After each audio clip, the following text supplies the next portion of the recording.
Selamat siang. Mohon untuk statementnya hari ini terkait dengan kunjungannya di kantor Dinasker. Silakan. Baik, selamat siang.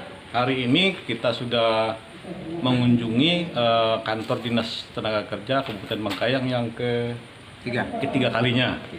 Namun dalam kurun waktu yang cukup lama. Kenapa kita harus datang hari ini? Karena kita ingin melakukan semacam klarifikasi terhadap bagaimana tanggapan mereka terhadap adanya kepengurusan kita di tingkat kabupaten serikat pekerja, yaitu dari Pelika, ya, pejuang lintas khatulistiwa yang ada di Kabupaten Bengkayang.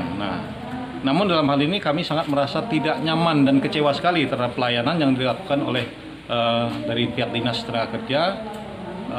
Selama ini tanpa ada konfirmasi kekurangan kita di mana, kemudian langkah apa yang harus kita lakukan. Beberapa kali kita mungkin mau melakukan mediasi, namun ternyata yang kita dapatkan hanya menunggu saja. Bahasa menunggu dan menunggu. Jadi kita sebagai pengurus merasa sangat kecewa sekali terhadap konsep pelayanan yang seperti ini. Jadi harapan kita ke depan adalah bagaimana pemerintah harus cepat tanggap terhadap sebuah lembaga yang sudah dibentuk berdasarkan undang-undang yang ada di Negara Kesatuan Republik Indonesia ini. Terkait dengan adanya perkataan atau statement yang diucapkan oleh salah satu ASN ini yang mengatakan bahwa undang-undang ketenaga kerjaan ini adalah abu-abu itu. Bagaimana nih menurut pendapat sebagai sekretaris Pelika di Kabupaten Bengkayang ini? Ya, tanggapan kita terhadap sebuah statement yang seperti itu sebenarnya itu sudah melanggar. Apalagi notabene dia kan seorang ASN. Yang ASN ini kan digaji oleh negara. Seharusnya dia sudah tahu bahwa undang-undang itu dibuat untuk membuat sebuah aturan agar supaya tidak terjadi pelanggaran. Namun beliau sendiri melanggar. Oke, jadi untuk lebih jelasnya kita serahkan ke Pak Bendara kita. Oke. Selamat siang Pak Bendara. Mohon statementnya terkait dengan statement ini. Selamat siang juga. Terima kasih untuk kawan-kawan semua ya, yang sudah hadir, masuk sudah mendukung kami dalam menjalankan serikat buruh ini. Jadi kita mempertanyakan klarifikasi tentang SKT sesuai dengan Undang-Undang 21 tahun 2000. Jadi disitulah serikat buruh kita untuk mengacu ke Undang-Undang 21 tahun 2020. Itu. Yang kedua, masalah SKT. Sebetulnya kan tidak lama. Tidak lamanya apa? Sesuai dengan Undang-Undang 21 tahun 2000. Jadi permohonan SKT itu 7 hari kerja. Satu. Yang kedua, kalau ada kekurangan kan 14 hari kerja. Tapi itu pun harus ada komunikasi. Karena sudah ada nomor handphone. Nah, karena kami sudah mencantumkan nomor handphone. Jadi disinilah kami sebagai pengurus serikat ini merasa kecewa dengan perlakuan atau pelayanan di Staker Kabupaten Bengkayang yang seolah-olah tidak humanis lah. Jadi pelayanannya. Itulah mungkin. Oke, yang terakhir, yang mohon statementnya untuk dari pihak LSM itu sendiri bagaimana menyikapi hal ini? Saya dari akar rumput, Ketua Aliansi Mas. Dengan Bapak siapa nih Pak? Pak Pran. Oke, silakan. Ya tidak asing lagi lah kalau di dunia akar rumput. Nah saya mendengarkan rintihan kan sebagai pengurus SBSI Kabupaten Bengkayang. Nah tadi mestinya pemerintah tuh punya kebijakan bagaimana sinergi. Ini kan sebuah lembaga ya. Lembaga dan organisasi yang diakui oleh pemerintah pusat, provinsi dan daerah, bahkan di dunia. Yang namanya buruh ini masalahnya kan dunia, di PBB juga ya organisasinya. Nah kalau kita mengacu pada rujukan Undang-Undang Nomor 21 ya tahun 2000. Di situ kan jelas, di situ anggaran dasar SBSI yang ada di seluruh Indonesia. Terus ada juga diatur dalam peraturan pemerintah nomor 35 tahun 2021 tentang Omnibus Law ya, tentang serikat buruh yang ada di seluruh Indonesia.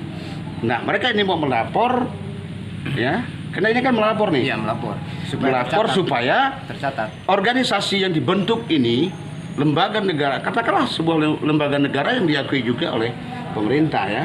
Itu dari pusat, provinsi dan kabupaten. Ternyata dihambat oleh salah satu oknum ya di Snaker ini yang di Kabupaten Bengkayang. Ya kita tidak tahu oknumnya nanti. Nah harapan ke depan tentu bupati punya sikap. Makanya reformasi birokrasi itu Dengan harapan masyarakat Kabupaten Bengkayang, ya Bupati juga harus punya sikap. Dia harus bisa melihat yang mana pegawai-pegawai atau kabid atau kepala dinas yang tidak profesional, itu ganti aja deh. Masalahnya mereka ini juga digaji oleh negara, oleh buruh sendiri gitu loh. Nah, harapan ke depan, Bupati punya kebijakan agar reformasi birokrasi sesuai dengan visi dan misi Bupati, karena beliau sudah menjadi Bupati, Bapak Darius dan Pak Rijal, itu punya sikap positif demi untuk membangun Kabupaten Bengkayang secara bersama-sama. Karena Bengkayang ini kan bukan milik orang lain loh. Ini adalah rumah kita bersama. Suku bangsa, agama, ras semua ada di sini. Ya, saya minta penindakan, kebijaksanaan dari Bupati agar di dinas Depnaker ini Disnaker ini yang harus profesional. Masalahnya kurang lebih kita sekitar 5.000-an tenaga kerja yang saat ini bekerja ya di bidang perkebunan kelapa sawit. Nah, ini belum jelas. Dan kita minta kejelasan agar pemerintah punya sikap kebijaksanaan positif terhadap organisasi yang bidangnya mengurusi buruh. Membela kepentingan buruh. Ya, kalau tadi dibilang undang-undang ini masih abu-abu, artinya itu melawan negara loh. Oknum itu melawan negara, tidak boleh. Karena ada presiden bersama DPR, ada gubernur, ada bupati, wali kota. Nah, kalau ada ASN yang mengatakan bahwa undang-undang ketenagakerjaan ini adalah abu-abu, itu menista, merecehkan, menghina pemerintah, melanggar undang-undang etika pegawai negeri sipil, dan itu harus ditindak. Saya minta Bupati tindak itu. Siapa oknumnya itu? Oke, siap. Terima kasih. Ya, untuk kedepannya nih seperti apa nih? Apakah mau dibawa ke ranah hukum atau bagaimana? Akan seperti apa nih, mohon statementnya Pak Sekretaris? Baik, kita sebagai pengurus dari Serikat Pekerja dari Pelika tetap berharap bagaimana etikat baik dari oknum ASN tersebut. Karena intinya sebenarnya tidak ada masalah yang tidak ada solusi. Namun kalau memang tidak ada etikat baik, tetap kita masukkan ke ranah hukum. Demikian. Oke, ini pasti akan dilaporkan? Pasti. Terkait Kita akan oknum ini nanti? menunggu etikat baik. Kalau memang tidak ada etikat baik, kita akan laporkan. Dikasih tempo berapa hari kira-kira? Kita kasih tempo 2 minggu 2 minggu ya, oke. Sekali lagi dengan Bapak siapa tuh, Pak? dengan Pak Injil. Oke, terima kasih Pak.